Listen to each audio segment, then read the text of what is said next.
On recommencerait la présentation. Donc, troisième sujet aujourd'hui de notre côté, c'est pourquoi gérer le risque. Donc, ce matin, on a vu, dans le fond, c'était quoi le risque en général, c'est quoi les risques des régimes de retraite. Maintenant, la question qu'on peut se poser, c'est pourquoi s'intéresser à la gestion de risque. Bon, on a dit qu'il y a des conséquences financières, on le sait, mais d'abord, le principe de la gestion de risque, c'est de permettre de réduire la probabilité de devoir verser des contributions supérieures à celles attendues. Évidemment, quand on part un régime à prestations déterminées, il n'y a pas de déficit. À un moment donné, la maturité aidant, les régimes deviennent matures, donc il y a des déficits possibles et des grosses contributions attribuables à ces déficits-là. Et le coût du service courant aussi, le coût des années additionnelles peut changer lui aussi, donc encore des facteurs de hausse de coût. Donc, il n'y aurait pas une façon de gérer le risque pour que la hausse de cotisation ne soit pas trop grosse. OK? Il y a un principe assez important dans la gestion de risque, et puis ça, c'est peu importe la mesure, c'est que la gestion de risque, elle a un coût. OK? Et Marie-Josée parlait tout à l'heure de personnes qui vous proposent des solutions miracles pour gérer le risque et qu'il n'y a pas d'impact sur les coûts. À mon avis, comme actuaire, puis il y a pas mal d'actuaires, je pense, qui seraient d'accord avec moi, ça n'existe pas. Okay? Dans les faits, quand on finance un régime de retraite, il y a une portion qui est allouée au financement du régime, aux prestations du régime, aux droits de retraite. Puis l'autre portion est allouée à gérer le risque. Okay? C'est un peu comme notre budget auto que je vous disais. Il y a une prime, il y a un montant de votre argent qui est pour la voiture, puis il y a un autre montant qui est pour la prime d'assurance. Puis si jamais vous n'aviez pas la prime d'assurance à payer, probablement que vous pourriez avoir une plus grosse voiture. Mais à un moment donné, il faut faire des choix là-dedans. Puis c'est pas vrai que la gestion de risque, comme une prime d'assurance, c'est pas vrai que ça coûte rien. Il y a toujours un coût. Donc, c'est certain qu'il y a des régimes à prestations déterminées traditionnels. Dans ce genre de régime-là, le risque est porté par l'employeur. Donc, quand il y a des cotisations d'équilibre, c'est l'employeur qu'il faut qu'il les paye. Quand il y a des hausses de coûts de service courant, c'est l'employeur qui les paye. Le pattern classique, c'est que la cotisation salariale reste fixe. Donc, si nous, les travailleurs, les syndicats, on n'est pas au risque, pourquoi qu'on devrait se soucier de la gestion de risque? Dans le fond, il me semble que ce qu'on devrait faire, c'est plutôt maximiser l'argent qui est mis pour les prestations du régime. Puis si jamais il y a des problèmes, bien, de toute façon, on n'est pas responsable. Puis, on laissera l'employeur, exemple, s'arranger avec ses troubles. Pourquoi qu'on ne peut pas penser comme ça? OK? Dernier point là-dessus, c'est que c'est particulièrement vrai, ce genre de réflexion-là, dans les industries du secteur public, pas les industries, mais dans le secteur public, où les employeurs, il y a plus de pérennité. Donc, les gens se disent, bien, écoute, ça ne fera pas faillite demain matin, la ville. Donc, pourquoi à ce moment-là, on devrait commencer à penser à si ça se termine ou bien à la gestion de risque de façon générale? La pérennité n'est pas menacée. Donc, je vous invite à voir un peu plus loin, OK? Même dans un régime à prestations déterminées traditionnel, les études et puis l'expérience aux tables de négociation nous montrent que les travailleurs, ils sont en partie au risque. Okay? D'abord, c'est sûr que si un employeur fait face à des gros déficits, c'est vrai qu'ils vont le payer dans le régime de retraite, mais aux tables de négociation, vous allez voir qu'ils vont être pas mal plus gourmands sur le reste, partant du principe qu'ils ont une enveloppe globale. Également, chez un employeur du secteur privé, c'est vrai qu'en théorie, dans un régime à prestations, le risque est porté par l'employeur. Par contre, on l'a vu avec les diapos de Julien, à un moment donné, il peut y avoir, à cause de la solvabilité, entre autres, des grosses cotisations qui sont exigibles, puis le régime de retraite met lui-même la situation de l'entreprise en péril. Puis, évidemment, il peut y avoir une fermeture d'entreprise. Puis, vous connaissez la loi à cet égard-là. S'il y a une fermeture d'entreprise, il y a des coupures de droits et des coupures de rente. L'entreprise est en faillite. C'est les travailleurs, ultimement, qui vont être au risque. Donc, avant d'évacuer la gestion de risque, il faut faire attention. Également, dans le secteur public, et puis ça, on n'a pas besoin d'aller bien loin là, avec les projets de loi récents, les hausses de coûts vont amener de la critique de l'opinion publique. Okay? que ce soit les régimes secteur municipal, universitaire, OK? On a aussi du côté d'Hydro-Québec, même si Hydro-Québec est au niveau du privé, là, il y a beaucoup d'éléments du public qui reviennent. Puis, évidemment, à des fins politiques, les politiciens voulant toujours faire plaisir à la population, OK? Ils prennent différentes mesures d'austérité. OK? Le mot austérité est très en lien avec les politiques du Parti libéral de ce temps-ci. Et évidemment, il y a des mesures qui sont prises aux frais des travailleurs. L'exemple du projet de loi 3 en est un bon exemple. Donc, ça nous montre encore que la gestion de risque, même dans ces secteurs-là, doit être au cœur des préoccupations. C'est sûr que dans un régime où le risque est porté par les travailleurs, là, c'est assez évident qu'on doit se soucier de la gestion de risque. On avait l'exemple du RRFS ce matin, un régime où le risque est entièrement porté par les travailleurs. C'est sûr que c'est une très bonne idée de se mettre une grosse réserve d'indexation parce que c'est une bonne façon de gérer le risque. La gestion de risque, on s'en occupe. Au niveau du secteur municipal, vous savez que maintenant, pour le service futur, il va y avoir un partage de 50-50 des risques. Donc, quelque part, vous allez être au risque. Okay? Alors, ça devient un sujet extrêmement important. Toutefois, sur le terrain, ce qu'on a réalisé, c'est la gestion de risque, c'est important, mais à un moment donné, comme travailleur, il y a un seuil. Okay? Je vous l'ai dit, il y a une portion de l'argent qui est mise pour les prestations, l'autre portion pour gérer le risque.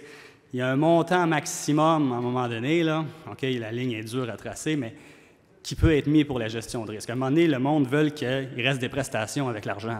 Okay? On ne peut pas passer son temps à se bâtir des réserves. À un moment donné, on veut qu'il y ait des prestations qui soient payables de ces régimes-là. Donc, c'est toujours des discussions intéressantes. Donc, maintenant, on arrive dans le cadre de la présentation, les différentes mesures qui existent au niveau de la gestion de risque. La première mesure, c'est ce qu'on appelle, les actuaires, les marges dans les hypothèses. Ça, c'est une assez vieille mesure, OK? Donc, un actuaire, je vous l'ai dit, ça formulait des hypothèses vis-à-vis des différents éléments dans les régimes de retraite, âge de retraite, mortalité, rendement, inflation. Les hypothèses peuvent prévoir des marges, okay, qu'on appelle des marges pour écart défavorable. Et selon les normes actuarielles actuelles, les marges sont déterminées non pas par l'actuaire, mais par le comité de retraite. Okay? Donc, on donne un exemple parce que c'est là que la marge est le plus souvent observée, c'est dans l'hypothèse de rendement. L'actuaire a par exemple un meilleur estimé à 6 %, mais suite à des décisions du comité de retraite, on va se donner une petite marge de 0,5 %. Donc, on va évaluer à 5,5 au lieu de 6. Okay? Donc, ça veut dire que ce 0,5-là, ça augmente nos cotisations parce que moins on suppose de rendement, plus il faut cotiser. Puis l'ordre de grandeur, c'est une hausse de cotisation d'environ 10 % du coût. Il y a des problèmes avec cette approche-là. D'abord, c'est une approche qui n'est pas transparente. Il y a peut-être certaines personnes d'entre vous qui viennent d'apprendre aujourd'hui que il y a des marges dans les hypothèses de l'actuaire. Peut-être que certaines personnes pensaient que c'était toujours la meilleure estimée de l'actuaire. Bien non, je vous l'annonce, de temps en temps, il y a des marges. Même souvent, il y a des marges dans le rendement. On en voit même dans l'inflation, dans les salaires. Puis, même si on sait qu'il y a une marge, il y a peu de gens qui connaissent l'impact de cette marge-là sur le coût. Okay? Le 0,5 % de rendement qui amène 10 % de hausse de coût, c'est quand même quelque chose. Okay? C'est aussi une approche qui n'est pas très encadrée. C'est sûr que la Régie émet des communications qui disent que tous les facteurs qu'on doit tenir en compte pour le niveau de marge, politique de placement, maturité du régime, mais il n'en demeure pas moins qu'il n'y a pas quelque chose de systématique, quelque chose de très encadré pour dire comment on la détermine. Pour avoir souvent participé à ces discussions-là, bon, l'actuaire suggère quelque chose, puis là, on s'en parle, mais il n'y a pas vraiment de procédure. Par contre, il y a certains qui voient là un avantage parce que ça nous donne une certaine flexibilité qu'on n'aurait pas si c'était trop rigide, trop encadré. Puis une flexibilité qui est souvent appréciée, c'est que quand on a une marge de manœuvre, les années où on paye des gros déficits actuariels, on devrait peut-être se mettre moins de marge. Parce que ce n'est pas vrai qu'en plus, on va augmenter notre coût de service courant. Donc, il y a un côté flexible à ça. Et c'est certain que quand ce n'est pas encadré, c'est plus facile. Un problème qu'on a, évidemment, c'est que les marges affectent le coût, vous venez de le voir, et puis si ça affecte le coût, c'est qu'à un moment donné, tôt ou tard, dans le jeu de négociation, vous allez en sentir les effets. Mais dans les faits, c'est qui a le pouvoir de décider les marges? C'est les comités de retraite. Puis les comités de retraite, surtout les régimes à prestations déterminées traditionnels, c'est les comités qui sont majoritairement contrôlés par l'employeur la plupart du temps. Donc, c'est un peu spécial que finalement, l'employeur contrôle la marge qui va affecter le coût de tout le monde. Il y a des approches qui ont été faites à ces niveaux-là. Okay? Une approche assez novatrice, c'est de négocier de façon distincte que le comité de retraite, une espèce de comité technique. Okay? Puis, ce comité-là, le rôle, c'est de discuter des différentes hypothèses et surtout des marges qu'on va inclure dans ces hypothèses-là. C'est sûr que l'actuaire, c'est lui qui est ultimement responsable de signer l'évaluation, donc il doit demeurer confortable. Si un comité propose des hypothèses qui n'ont pas d'allure, l'actuaire ne signera pas son évaluation, n'acceptera pas les hypothèses, mais c'est un travail qui se fait généralement assez bien. Le comité discute avec l'actuaire, puis on trouve souvent des beaux terrains d'entente. Donc, c'est une façon de participer à la gestion de risque. Maintenant, la deuxième mesure qui est souvent très populaire, c'est ce qu'on appelle les mesures d'appariement. Bon, les mesures d'appariement, comment ça fonctionne? C'est que les investissements de la Caisse doivent évoluer de façon semblable aux engagements du régime, de façon à ce que ça demeure stable financièrement. Bon, les engagements d'un régime, c'est quoi? C'est des paiements de rente sur une longue période. Donc, ça nous rappelle un certain type de placement qui est des obligations à long terme, qui c'est des revenus périodiques d'intérêt sur une longue période. Donc, il y a un lien entre les deux et c'est pour ça que dans ce genre de stratégie-là, on favorise beaucoup un achat de titres à revenus fixes à long terme.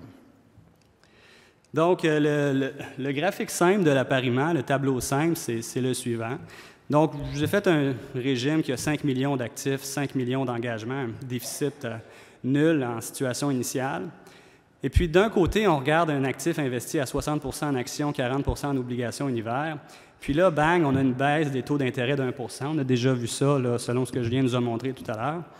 Et ce qu'on voit, c'est que, bon, s'il y a une baisse, commençons d'abord par la hausse. S'il y a une hausse de 1 %, bien, c'est certain que l'actif du régime va monter, OK? Et les engagements du régime vont diminuer. En fait, les deux vont diminuer, mais les engagements du régime vont décroître plus que l'actif.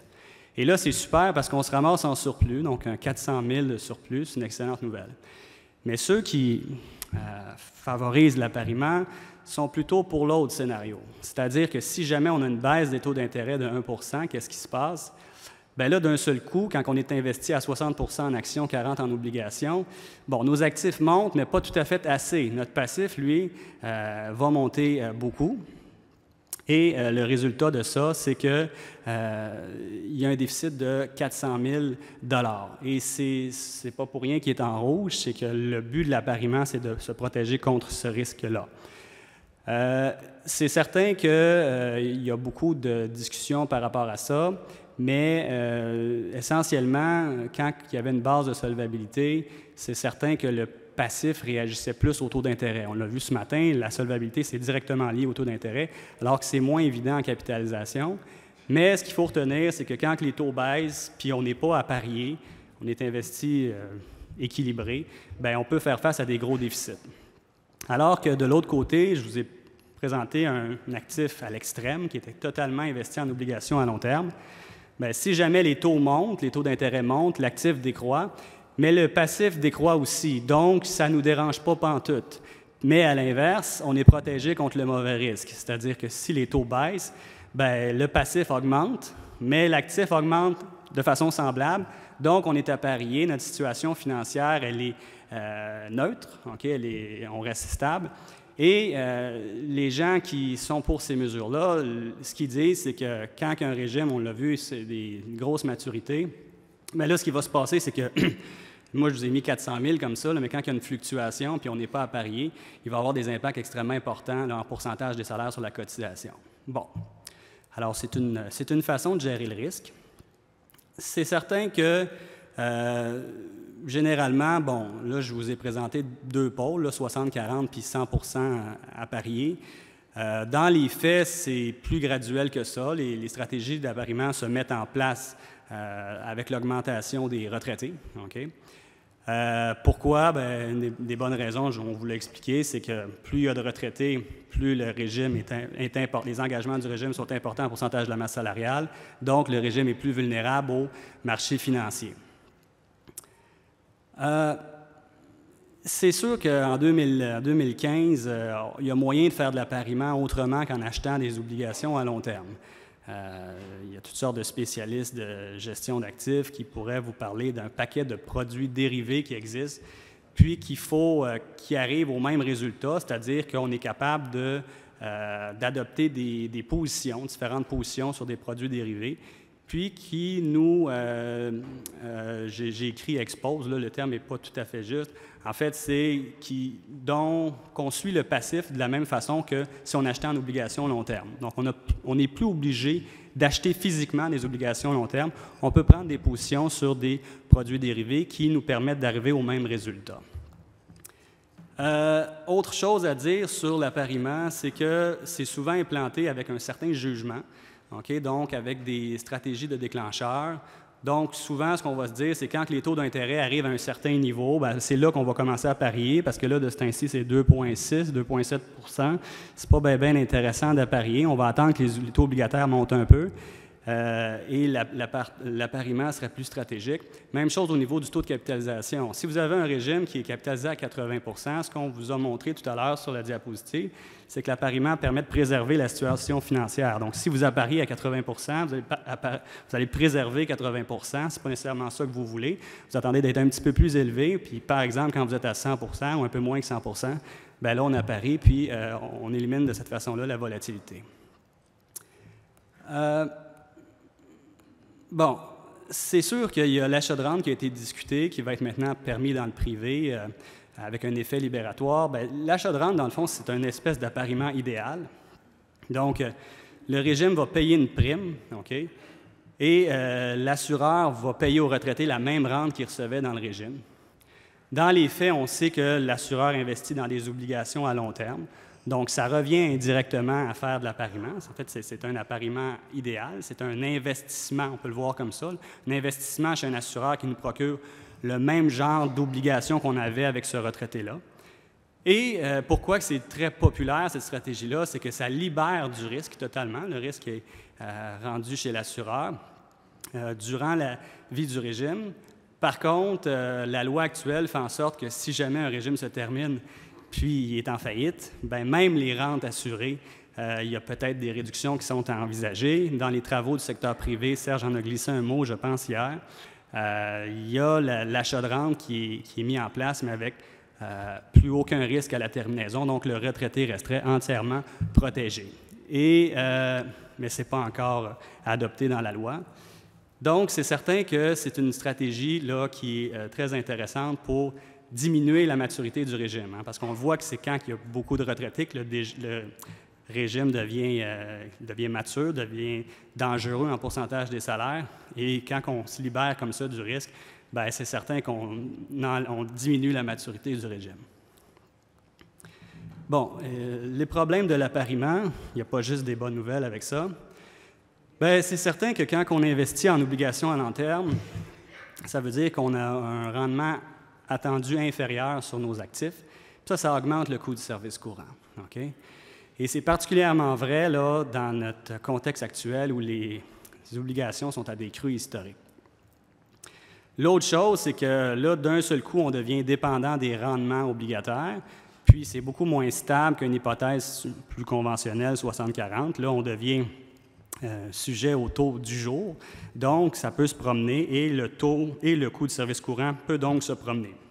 Donc, oui, au niveau du coût du service passé, on a apparié la situation financière, c'est peut-être une bonne idée. Par contre, la contrepartie, c'est que dans l'autre type de coût, le coût du service courant, là, ça va être sûrement plus élevé, puis ça va être sûrement plus volatile. Donc, on vous a lancé des chiffres comme ça. Si on a un taux qui passe de 6 à 4 soit dit en passant, les taux obligataires ne sont pas à 4 actuellement. On a été assez généreux dans notre projection là, à ce niveau-là. Par contre, on a supposé un régime qui était totalement apparié. Mais ça veut dire en clair que dans mon exemple tout à l'heure, j'avais mon salaire carrière, là, okay, je payais 6,7 de mon coût, puis d'un seul coup, je monte à 11,1. Donc, quand on vous disait que la gestion de risque a un coût, bien là, je pense qu'on en a un bon exemple. C'est une hausse de l'ordre de 65 %. Bon, dans les faits, c'est plus nuancé. On ne passe pas du jour au lendemain à 100 % en obligation. Mais ce qu'il faut garder de la présentation, c'est que l'appariement, oui, ça protège la situation financière. Par contre, ça augmente le coût du service courant. Et dans un régime qui prévoit systématiquement l'achat de rente, c'est-à-dire qu'il va être investi, mais à la retraite, il va s'arranger pour acheter sa rente auprès d'un assureur, bien, le coût peut passer, encore une fois, de 6,7 à 8,4. Donc, c'est une hausse de l'ordre de 25 %. Alors, le gros du problème de l'appariement, c'est bien sûr la volatilité, mais surtout la hausse de coûts. Julien va poursuivre avec la dernière mesure de risque, qui est peut-être la plus longue et la plus importante, je crois, à expliquer. Merci Marc-Antoine. Alors moi, j'ai le bout de le fun. Je vais parler des réserves et des fonds de stabilisation. Alors, suite aux crises boursières qu'on a eues en 2000 et en 2008, bien, le législateur, je ne dirais pas s'est réveillé, je vais essayer d'utiliser un nom, a réagi et a donc imposé la constitution de réserves dans les régimes de retraite dans le secteur privé en 2010 et en 2013 dans le secteur municipal et universitaire. Alors, comment ça fonctionne, cette réserve-là? C'est que là, il a dit, bien, à l'avenir, avant de dépenser des surplus en congé de cotisation ou en bonification, tu vas devoir t'accumuler une réserve avec les gains du régime. Par exemple, si l'actuaire dit qu'il suppose un rendement de 6 % et qu'on fait 10 % de rendement dans une année, bien, ce 4 % de gain-là, on va le comptabiliser dans une réserve jusqu'à temps que cette réserve-là atteigne un niveau de 7 à 10 % du passif, dépendamment des régimes. Il y a un calcul scientifique dans la loi qui permet d'établir ce chiffre-là. Alors, tant que tu n'as pas atteint ta provision pour écart défavorable, qui est entre 7 et 10 % tu ne peux pas prendre des congés de cotisation ou bonifier le régime de retraite. Alors, la problématique, je dirais, le défaut de cette approche-là, une approche qui est louable à la base, c'est qu'on est passif, on n'est pas proactif, c'est qu'on attend que des gains arrivent, on attend que le miracle se produise d'avoir coup sur coup des expériences favorables au niveau de nos hypothèses démographiques et économiques dans le régime. Alors, et donc, l'élément important à comprendre aussi, c'est qu'avec le projet de loi 3, à compter de 2014, donc, la réserve, cette fameuse réserve-là, est remplacée par un mécanisme de fonds de stabilisation. Il y a toujours encore le concept du 7 à 10 % qu'il faut essayer d'atteindre, mais on a un fonds de stabilisation. Alors, dans le secteur municipal et universitaire, il y a ce fonds-là qui est obligatoire pour le service futur. Imaginez que le régime de retraite se sépare en deux dans l'année 2014. Puis pour toutes nos années de service, notre caisse de retraite et notre passif pour avant 2014, bien, c'est le mécanisme de la réserve qui continue à s'appliquer. C'est que quand on a des gains, ils vont dedans, mais s'il n'y a pas de gains, on n'a pas de coussin pour absorber les déficits. Alors, cette réserve-là, j'ai peut-être oublié de le mentionner, mais le concept de cette réserve-là, c'est qu'elle servira comme coussin pour payer une portion des cotisations de déficit quand on aura des mauvaises années. Alors, le but, c'est de stabiliser le financement du régime. Alors, les fonds de stabilisation, bien, on arrive là. Lorsqu'un fonds de stabilisation existe dans un régime de retraite, le concept est fort simple, on cotise plus que ce que ça prend. Alors, la cotisation qu'on verse dans le régime de retraite va excéder le coût du service courant de base, je vais l'appeler comme ça, d'un certain montant. Et ce montant-là est comptabilisé, un peu comme la comptabilité très séparée de la réserve que je viens de vous parler, mais là, c'est comptabilisé dans un fonds de stabilisation. Alors, le fonds de stabilisation, son but principal, c'est de protéger contre les fluctuations. Donc, quand on a des périodes de déficit, on va pouvoir faire un emprunt dans le fonds de stabilisation pour rembourser des cotisations, pour payer des cotisations de déficit. Et le fait de faire ça fait en sorte que les membres et l'employeur ont une hausse de cotisation soit nulle ou beaucoup moins grande quand il y a des périodes de mauvais rendement qui se produisent ou d'autres expériences défavorables pour le régime. Alors, l'élément aussi qui démarque beaucoup le fonds de stabilisation par rapport à l'immunisation que Marc-Antoine vient de parler, c'est qu'on peut rester investi dans notre caisse de retraite de façon à optimiser le rendement. Parce que sachant qu'on va se ramasser un coussin de sécurité et qu'on ne va pas être passif, on va être proactif, on va cotiser dedans, nous et l'employeur conjointement, on va mettre de l'argent de plus pour le financer, ce fonds de stabilisation. Sachant ça, on peut rester investi dans le marché 60 % en actions, 40 % en obligations, qui est la façon traditionnelle. Ce qui nous permet donc de minimiser nos cotisations. Comme Marc-Antoine vient de le montrer, on laisse énormément de rendement sur la table quand on va dans une approche d'immunisation parce qu'on s'en va en très grande partie en obligations. Le fonds de stabilisation adresse le vrai problème. Le problème, c'est de se constituer un coussin pour quand le choc boursier, la crise va arriver. Et on l'a vu ce matin, on a eu 2 épisodes comme ça, entourant les années 2000 et 2008, où on peut avoir eu un déficit de 20 % qui est apparu d'un coup. Alors, quel serait le montant du fonds de stabilisation que vous pensez qu'on aurait besoin? Ça serait 20 %. Il y a 2 personnes qui l'ont dit. C'est pour ça que je vous disais de retenir ce chiffre-là un matin. Quand on voyait qu'un actuaire qui déposait une évaluation actuarielle au 31 décembre 2008 venait de constater un déficit de 20 %, bien, ça veut dire une cotisation énorme.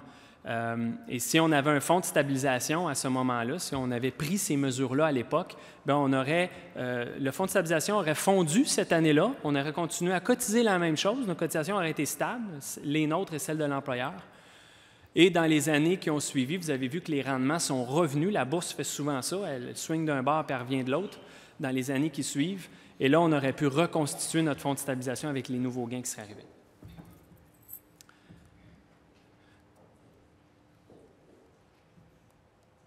Bon, de façon très concrète, ce que ça veut dire, c'est que dans un régime de retraite, par exemple typique, on a un crédit de rente de 2 % par année de services qu'on fait auprès de l'employeur.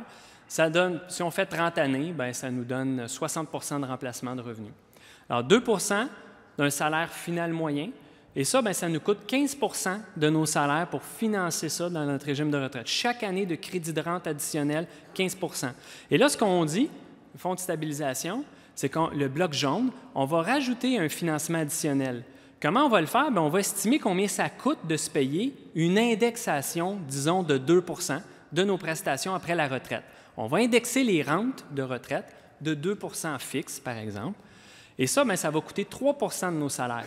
La nuance ici, c'est qu'on ne va pas garantir cette indexation-là. Je sais que vous avez une impression de déjà vu avec RRFS, mais ça va vous faire une révision.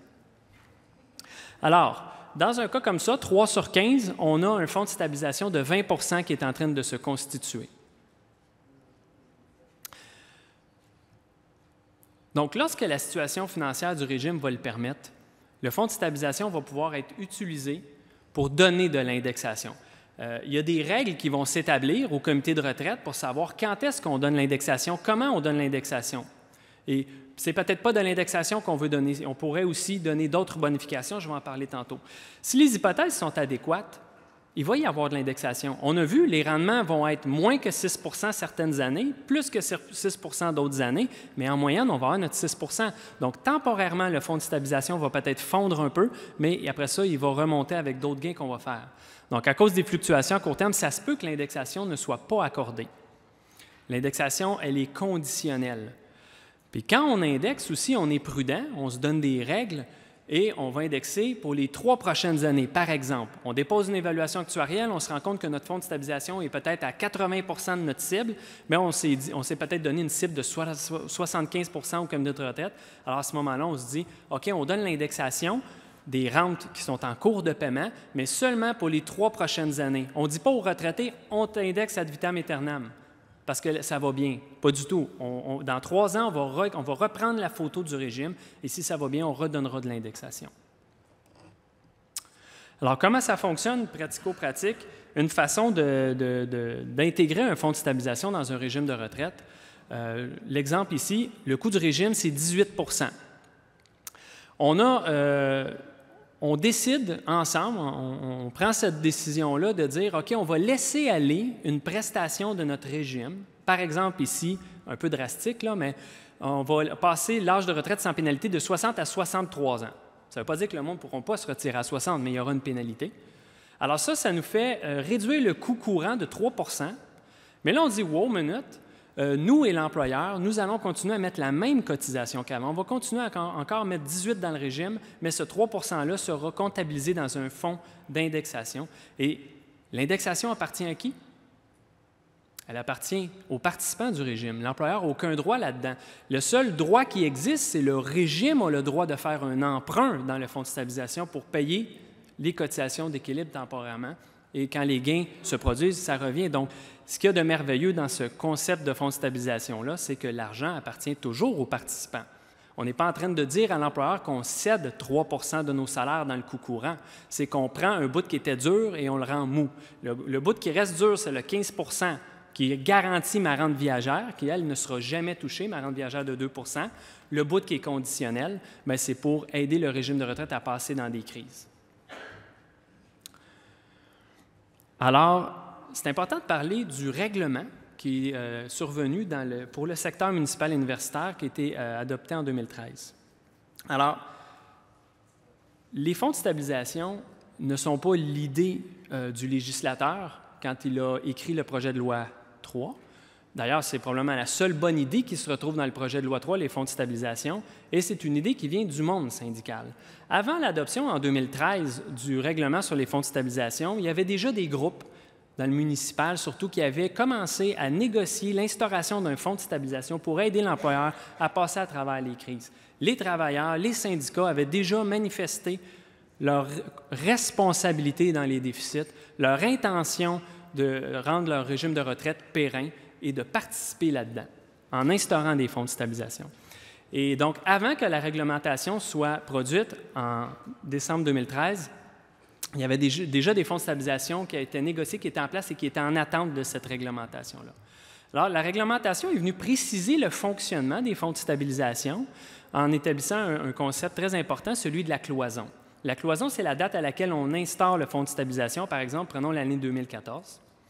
Alors, il y a une comptabilité séparée qui se met dans le régime à partir de là. Là, le régime devient comme deux régimes de retraite complètement séparés. C'est-à-dire que le fonds de stabilisation pour l'année 2014, disons que c'est la première année où on commence à mettre le petit bloc jaune, on met un 3 % de côté dans un coussin.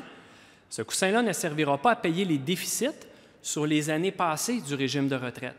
Par exemple, on a 100 millions, on a une caisse de retraite de 100 millions, puis on a un passif actuel de 100 millions. Imaginez-vous une situation à l'équilibre au 31 décembre 2013. Mais dans l'année 2014, si on met 5 millions dans la caisse, de ce 5 millions-là, disons, il y a 1 million qui va dans le fonds de stabilisation. Ce 1 million-là, dans le fonds de stabilisation, ne servira pas à payer le déficit sur le 100 millions si on a des mauvais rendements. Il va servir à sécuriser la nouvelle année de crédit de rente.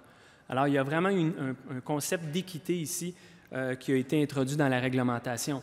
La réserve d'indexation va servir aussi à éliminer les déficits, comme je le disais, de ces années-là qu'on accumule dans le futur et servira aussi à indexer les rentes de retraite relatives à ces crédits de rente-là accumulés après la cloison. Donc, s'il me reste 10 années à faire pour me rendre à la retraite, mais que j'en ai 20 ans dans l'ancienne cloison, avant la cloison, bien, quand j'arriverai à la retraite, j'aurai 10/30 de ma rente qui sera visée par l'indexation conditionnelle du fonds de stabilisation. 20/30 de ma rente sera visée par les anciennes clauses d'indexation s'il y en avait. Alors ça, je l'ai déjà dit. Voilà. Donc, les fonds de stabilisation ne sont pas parfaits, même si je pense qu'ils adressent le problème d'une façon très adéquate, le problème de gestion de risque des régimes de retraite. L'équité entre les participants n'est pas parfaite, mais elle est pas mal plus qu'elle l'était avant. Avant, les retraités n'avaient absolument aucune participation dans le risque du régime. Il y avait des raisons pour lesquelles on faisait les choses comme ça. Par contre, aujourd'hui, c'est plus soutenable. Je pense que tout le monde est rendu là. Par contre, l'effort qu'on demande aux retraités dans la participation du risque, c'est un effort qui est minimal et qui, je pense, aussi est acceptable en ce sens qu'on ne touchera jamais à la rente de base du régime, qui est ton 2 % de salaire final. Par contre, et l'indexation, on ne dit pas non plus qu'on ne te la donnera pas, mais le timing, le moment où je vais te donner ton indexation, lui, il n'est pas certain. À moins que l'actuaire s'est complètement trompé, puis on ne fera jamais 6 % de rendement dans le futur. Mais vous avez vu que dans le passé, les rendements ont été au rendez-vous. Donc, si les rendements sont au rendez-vous, la seule chose qu'on demande aux retraités, dans ce cas-là, c'est que le moment de leur indexation peut être suspendu pendant 3 ans. Puis, dépendamment du moment où vous arrivez dans votre carrière chez cet employeur-là, où il y a un régime de retraite avec un fonds de stabilisation, bien, vous pouvez être plus ou moins avantagé, dépendamment si vous arrivez juste avant des années de mauvais rendement ou des années de bon rendement. Donc, on arrive à la conclusion. L'histoire nous apprend qu'il est préférable d'intégrer la gestion du risque dans nos politiques de régime de retraite. Il y a eu énormément de raisons qui ont été nommées aujourd'hui, pas juste par moi et Marc-Antoine, mais je pense que quand on regarde les graphiques des rendements, on voit qu'on peut se faire prendre à avoir un déficit de 20 soudainement quand une crise boursière arrive. Et ça, il faut être prêt à ça. Il faut se créer des coussins à l'avance et il ne faut pas le faire passivement, il faut le faire de façon proactive. Il faut aussi avoir une certaine équité intergénérationnelle et le fonds de stabilisation est une très belle solution en ce sens-là. Il faut se rappeler que ça a un coût. Bien, le coût pour les fonds de stabilisation, c'est de convaincre les gens de cotiser dans quelque chose qui n'est pas garanti, par exemple. Pour l'immunisation, l'appariement que Marc-Antoine nous a parlé, bien là, c'est de dire bien, on va cotiser 4 de nos salaires de plus. Est-ce que ça a de l'allure ou pas? Est-ce que c'est le coût qu'on est prêt à payer? Chaque groupe est libre de son choix de stratégie de gestion de risque. Bien sûr, les membres seront sûrement consultés. Il doit comprendre, c'est important de comprendre les avantages et les inconvénients. Des fois, ça peut paraître très technique, mais il y a des idées générales qui sont importantes à retenir. J'espère aujourd'hui qu'à travers la présentation, on va avoir réussi à vous permettre d'en retenir quelques-unes importantes. Puis il faut se méfier des stratégies qui présentent que des avantages. Ça ne se peut pas. On ne peut pas tout avoir. On ne peut pas avoir... être assuré contre quelque chose sans payer de prime d'assurance, comme ça je le dirais, c'est impossible. Tout mécanisme d'assurance, il y a toujours une prime qui est associée à ça. Il faut tenir compte de sa tolérance au risque aussi, bien entendu, quand les membres sont rendus qui cotisent 9 de leur salaire. Est-ce qu'on peut augmenter encore plus que ça pour aller cotiser dans un fonds de stabilisation? Ou du côté de l'employeur, bien, il y a des employeurs qui n'ont pas de problème de liquidité, ils sont dans une passe où ça va bien, puis à d'autres moments, non. Alors, la hauteur du fonds de stabilisation pourra se fixer aussi en fonction de ces éléments-là qui doivent être pris en compte. Puis un groupe doit éviter d'adopter trop de stratégies simultanément. Un exemple classique qui est en train d'arriver présentement, c'est qu'on a un fonds de stabilisation obligatoire dans le secteur municipal, mais il y a encore des évaluations actuarielles qui ont des marges dans les hypothèses. Et nous, on est contre ça, d'avoir 2 mesures en même temps. On pense que la marge devrait être libérée et que l'argent de plus qu'on a devrait être transporté dans le fonds de stabilisation. C'est un exemple de ça. On ne pense pas qu'adopter 2 mesures de gestion de risque simultanément pourrait être adéquat. Alors, ça finit notre présentation de cet après-midi. Je vous remercie beaucoup pour votre attention. Et on va prendre des questions.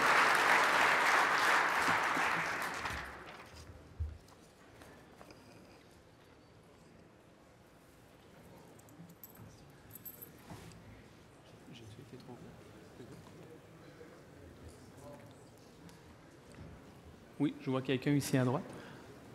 Oui, Michel Lisée. Oui, bonjour. Il y a un aspect dont vous n'avez pas parlé, puis je trouve que ce serait intéressant que vous en parliez un peu. C'est nos régimes de retraite ont tous des politiques de placement.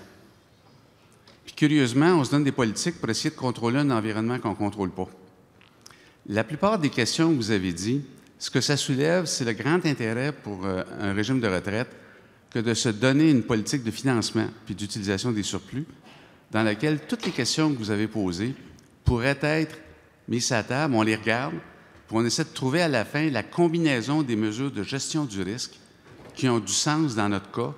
C'est même un processus où je trouverais désirable dans certains cas que ça implique simultanément le comité de retraite, le syndicat et l'employeur, parce que, à mon avis, ce document-là est presque plus important que la politique de placement, parce que si les parties s'entendent sur un cadre viable et que les 3 peuvent respirer avec, bien, tu es en business. Tu viens de te donner un cadre d'approche qui devrait résister à la volatilité. Fait que c'est peut-être un exercice intéressant. Ça t'oblige à te poser plein de questions, mais quand tu arrives avec la réponse, c'est ça notre plan, bien là, tu as quelque chose. Et là-dessus, tu as du contrôle sur la plupart des variables. Donc, tu es capable de le tricoter comme il faut. Bien, oui, je salue ce commentaire-là, puis je pense qu'on est à un tournant là, dans le temps où les syndicats vont devoir s'investir beaucoup plus dans la gouvernance des régimes de retraite et il va falloir que cette idée-là progresse. Et je suis tout à fait d'accord. Donc, on voit là qu'avec le fameux projet de loi 3 aussi, les participants sont rendus 50-50 dans le risque. Donc, ils vont vouloir avoir leur mot à dire dans la politique de capitalisation. Comment on va utiliser les surplus, comment le fonds de stabilisation va fonctionner. C'est excessivement important que les syndicats prennent leur rôle là-dedans à 50 Peut-être rajouter un commentaire, Michel. Tu es peut-être au courant déjà. Sur la table du secteur privé, ce commentaire-là a été amené, c'est clair. Aujourd'hui, dans la loi, on a des politiques de placement, mais ce n'est pas complet dans la gestion de risque. Il manque quelque chose d'important, c'est la politique de financement et la politique d'amélioration, de l'utilisation des surplus. Les gens étaient, tout le monde était assez unanime que ça doit faire son entrée de façon officielle dans la loi, une politique de financement, une politique qui s'inscrit dans la politique globale de gestion de risque. Par contre, sans rentrer dans les détails, là, le contenu puis qui en est responsable, bon, bien là, il y a encore certains désaccords, mais tout le monde salue l'idée, c'est clair. Oui. Oui. Régent Baudet, syndicat des employés de TVA, SCFP 687. La présentation que vous avez faite, on a réglé notre convention en mai 2014 et on a utilisé beaucoup de mécanismes que vous avez expliqués. Depuis de nombreuses années, on a des droits de veto sur les hypothèses. On ne laisse pas l'employeur jouer comme à l'époque avec l'actuaire, selon qu'il veut faire des offres ou qu'il veut réserver de l'argent.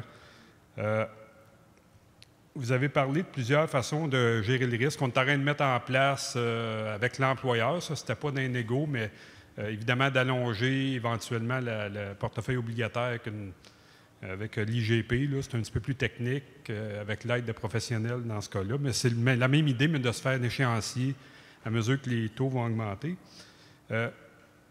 Et cependant, il y a un point sur la gestion du risque que vous touchez moins, parce que vous êtes plus côté actuariel, c'est par rapport à la politique de placement. Il y a des façons aussi de choisir, par la politique de placement, des façons de réduire la variabilité du portefeuille éventuel, soit par la politique, soit par le choix des gestionnaires. Il y a des gestionnaires qui vont être réputés être plus valeurs, donner moins de rendement lorsque les rendements sont très forts à la bourse, puis moins plantés quand ça descend. On a un volet CD, un volet PD, et on ne choisit pas nécessairement les mêmes gestionnaires au CD parce qu'on veut protéger un peu nos membres là-dessus. Sur un point où j'ai été étonné, quand vous dites les obligations long terme, que ça amènerait du négatif au rendement du portefeuille, je ne suis pas sûr d'être d'accord avec ça ou de bien comprendre.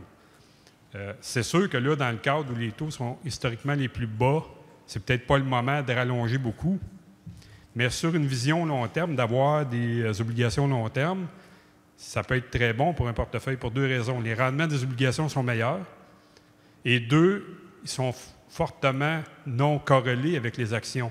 Donc, lorsque la bourse plante, ces actifs-là vont monter à l'envers, ce qui va permettre un rebalancement et de donner certains pourcentages de gains additionnels à la caisse. Ça, c'est peut-être un point que je voudrais éclaircir par rapport à ce que vous avez dit. Donc, en gros, on est déjà là-dessus, on a déjà réglé sur ces principes-là et on cherche encore des solutions pour s'assurer qu'à l'avenir, ça ne devienne plus un facteur de risque si grand pour notre entreprise et pour le travail, les travailleurs. Si l'entreprise fait faillite, une entreprise privée, ou que ça génère des conflits de travail, on n'est pas plus avancé. Bien, sur la politique de placement, je suis bien d'accord. Il y a une façon d'investir les actifs. On sait que des actifs sont inversement corrélés. On peut réduire le rendement, on peut réduire le risque sur le rendement, mais ce n'est pas des méthodes qui ont une efficacité aussi grande, on pense, que les fonds de stabilisation.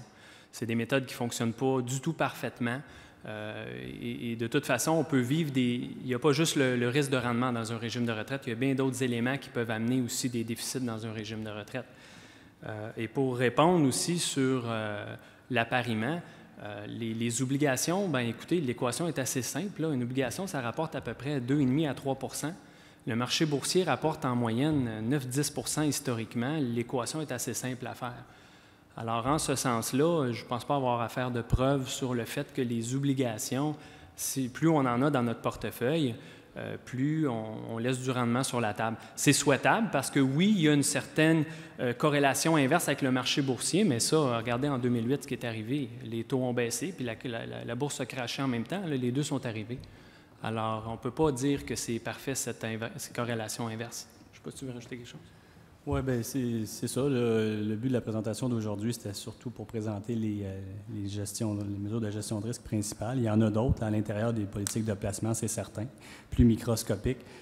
Mon commentaire va un peu dans le même sens que Julien. Au niveau de l'appariement, moi, j'ai eu l'occasion, dans différents groupes, de travailler, comme vous dites, avec des professionnels de l'appariement. Et souvent, évidemment, l'emphase est beaucoup mise sur le fait qu'on préserve la situation financière du régime, et c'est un risque quand même très important, le risque de déficit. On a raison de s'en soucier. Par contre, comme actuaire, je vous dis clairement que quand j'ai une caisse qui est investie en obligations, majoritairement en obligations, je n'ai pas le choix de changer mon rendement attendu. Il y a plusieurs raisons à ça. D'abord, ma situation de marché, elle est très basse actuellement. Donc, même si je prévois des taux à long terme qui vont monter, ça ne montera pas comme ça du jour au lendemain. Donc, je vais essuyer, je pense, pendant quelques années des plus petits rendements. Ça, c'est certain. Maintenant, si on regarde ça d'un point de vue historique, puis même conceptuellement, là, une obligation, c'est un titre de créance, c'est un titre qui se veut plus sécuritaire, puis c'est correct. Mais le pendant à ça, c'est que il y a moins de rendement attendu, OK? Que quand on investit dans une entreprise et qu'on est plus à risque. Donc, là-dessus, qu'une obligation peut rapporter autant, sinon plus, qu'une action, non, je ne suis pas d'accord avec ça. Puis, partant du principe que je ne suis pas d'accord avec ça, bien, ça veut dire qu'en clair, mon coût de service courant va augmenter. Puis, comme je vous dis, je ne vois pas pourquoi qu'on s'en cache de ça, qu'on cherche à cacher ça ou à minimiser l'importance de ça. C'est pas grave de s'assurer. C'est pas grave de payer une prime d'assurance, de dire que son coût augmente pour ça. Mais l'important, je pense, que c'est de le savoir. De dire que ça n'existe pas ou qu'on va contourner ça ou tout ça, moi, j'en suis pas là. C'est une stratégie qui a des avantages, mais un de ses inconvénients, c'est celle-là. Celui-là. Oui, madame. Bonjour, Denise Vadeboncoeur, TVA. Vous avez parlé d'achat de rente auprès d'un assureur. Moi, ça me fait un petit peu friser. Ça veut dire que, si je comprends bien, il n'y aurait plus aucun lien avec l'entreprise. Donc, si jamais il y a des possibilités d'indexation, le retraité qui est rendu avec l'assureur, bien, c'est fini, il n'y a plus aucune indexation possible. Est-ce que j'ai bien saisi votre message? En effet, c'est un très bon point que vous amenez là, parce que souvent, les discussions qu'on a, c'est que les achats de rente vont se faire dans certains contextes, ça ne sera pas nécessairement systématique. Et puis, ça se fait quand on est dans des bonnes périodes, donc qu'on a de l'argent. Et puis, d'un seul coup, quand on achète une rente, on cristallise l'argent qu'on a, et puis on a une rente qui est certaine, plus garantie. Bon, c'est sûr que l'assureur peut faire faillite, mais généralement, un assureur, là, c'est assez solide financièrement. Mais vous avez tout à fait raison. À partir du moment où le rendement chez l'assureur est cristallisé, on a cette rente garantie-là, mais c'est cette rente-là. Okay? On verrait mal comment, après ça, les contrats pourraient être réouverts pour avoir de l'indexation. Par contre, je me dois, parce qu'il y a beaucoup de gens qui font la promotion de l'achat de rente, vous montrez un désavantage, hein, c'est l'indexation qu'on n'a pas. Ça, c'est sûr que c'est plate. Par contre, il y a bien des gens ce qu'ils nous disent souvent sur le terrain, c'est de dire, bien écoute, ça dépend aussi des employeurs. Là. Il y en a qui vont peut-être, ça ne leur dérangera pas de s'en aller chez un assureur pour renoncer à ça en se disant, bon ben là, au moins, ils vont le dire comme ça, là, je suis plus protégé. Okay? C'est comme ça qu'ils le voient, mais vous avez tout à fait raison en disant que un des sacrifices qu'on fait quand on cristallise les rendements de rente chez un assureur, c'est que on se prive peut-être de revenus additionnels sur l'indexation.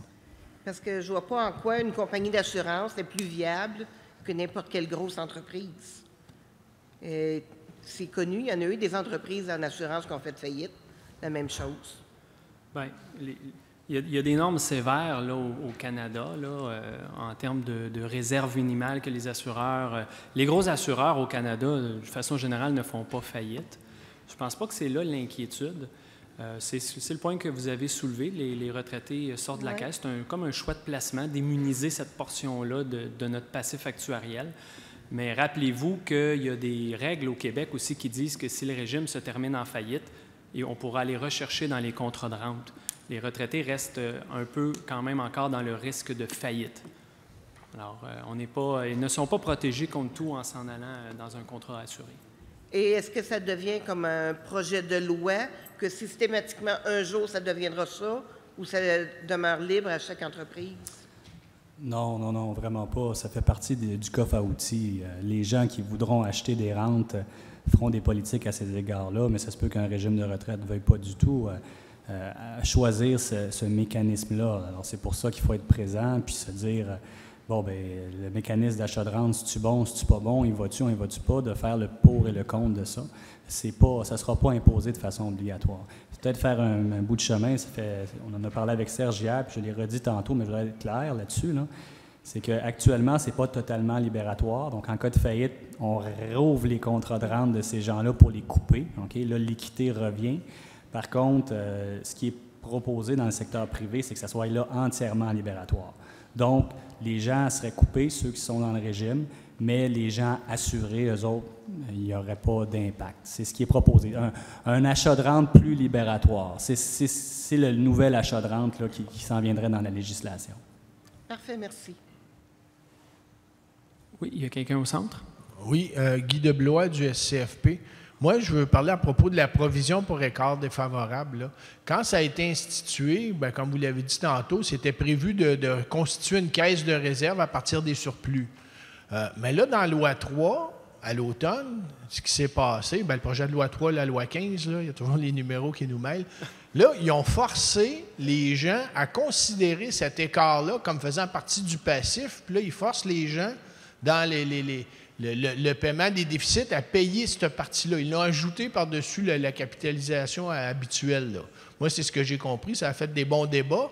Mais là, les gens sont obligés de financer 107-110 du passif parce que le gouvernement force les gens à financer cette chose-là. Puis là, bien, évidemment, c'est plus les surplus qui s'appliquent, c'est un financement obligatoire. Ça, c'est supposé être un one-shot deal. Mais après le one-shot deal, quand les gens vont avoir renégocié, constitué des marges de stabilisation, est-ce qu'ils vont être encore obligés de calculer cette fameuse PED-là pour le vieux passé comme étant un déficit de capitalisation si les surplus n'ont pas amené l'argent qu'il fallait, là? Mais votre première affirmation, est-ce que c'était qu'il faut qu'on constitue la PED pour le passé? Bien, c'est ce que j'ai compris. Ça fait partie du déficit calculé, là. C'est de se ramener à 100 là, avant la PED. C'est ça, quand on dit qu'on va payer la moitié des déficits, les participants actifs vont payer la moitié de la facture. C'est pas pour payer la PED, c'est pour se ramener à 100 Bon, on a compris que c'était à se ramener à 100 plus la PED. Non, je suis dans l'erreur quand je pense ça. C'est pas ma compréhension, à moins que quelqu'un... Bien, tant mieux si je me trompe. veut intervenir. Mais... Non. Pour le futur, il y a un fonds de stabilisation obligatoire de 10 Alors, il y a, dans un sens, un financement de la PED, parce que le fonds de stabilisation doit atteindre au moins la PED. Je ne sais pas si c'est ce que vous vouliez dire, mais c'est parce pour le service. Il y a la future PED, puis il y a l'ancienne PED, là, avant 2014. C'est toujours la même PED, là, toujours le même 7 à 10 il est le même. Avant, il se fait avec des gains pour le service passé, mais pour le futur, il est dans le fonds de stabilisation. Le fonds de stabilisation doit atteindre au moins 7 Donc, mais c'est 10 le financement obligatoire du fonds de stabilisation, mais pour le service futur. Merci.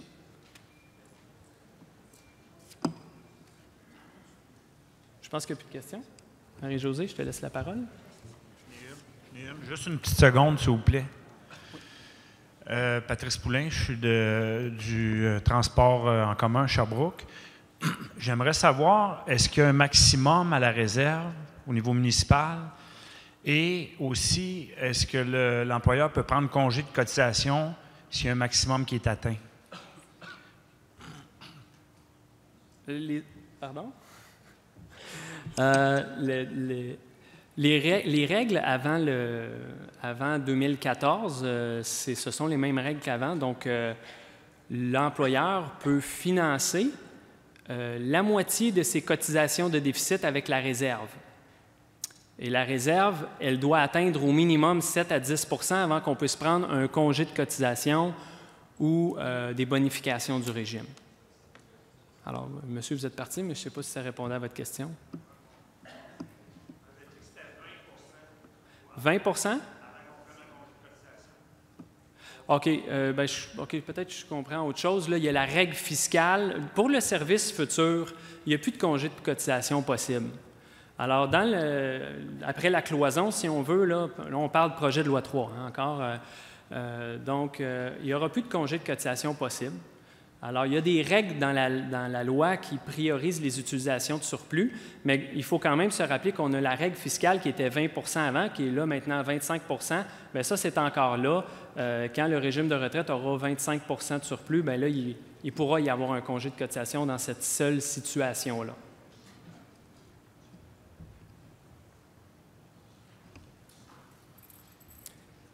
Alors, merci. Je voulais dire merci à la FTQ pour l'invitation.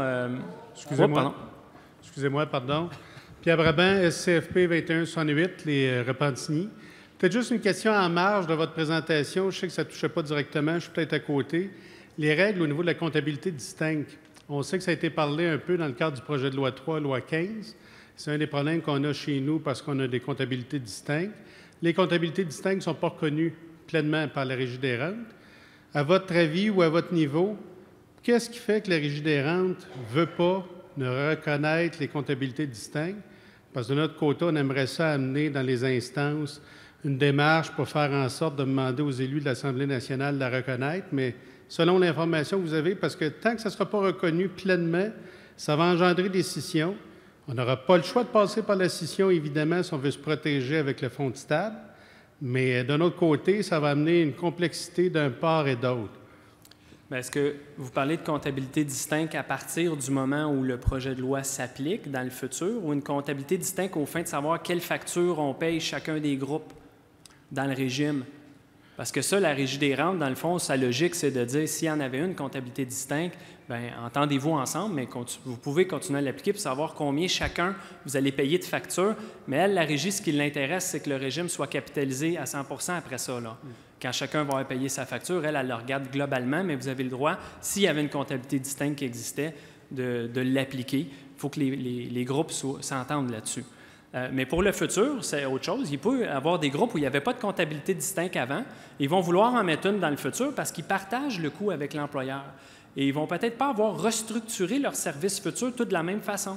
Des cols bleus vont prendre une décision qui ne sera pas la même que les cols blancs, les cadres, etc. Et là, bien, ça va peut-être amener l'idée de dire bien, on va se mettre une comptabilité distincte pour le futur. Et ça, c'est permis, il n'y a pas de problème là-dessus. Il faut faire une distinction entre la photo du 31 décembre où on a une facture à payer, les participants actifs ont la moitié de la facture à payer. Comment on va le faire? Bien, là, il y a l'idée de la comptabilité distincte qui peut être là. Et le futur. Qui va payer quoi dans le futur? On va-tu payer nos coûts de services courants de façon séparée avec des expériences de régime séparés? Il faut distinguer ces deux choses-là.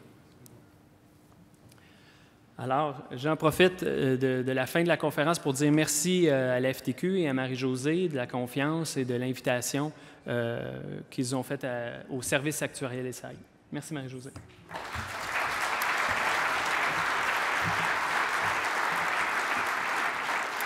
Je vous remercie vraiment tous les deux pour ces précieux enseignements. Je pense que la question de la gestion des risques, c'est vraiment une question à côté duquel on ne peut pas passer.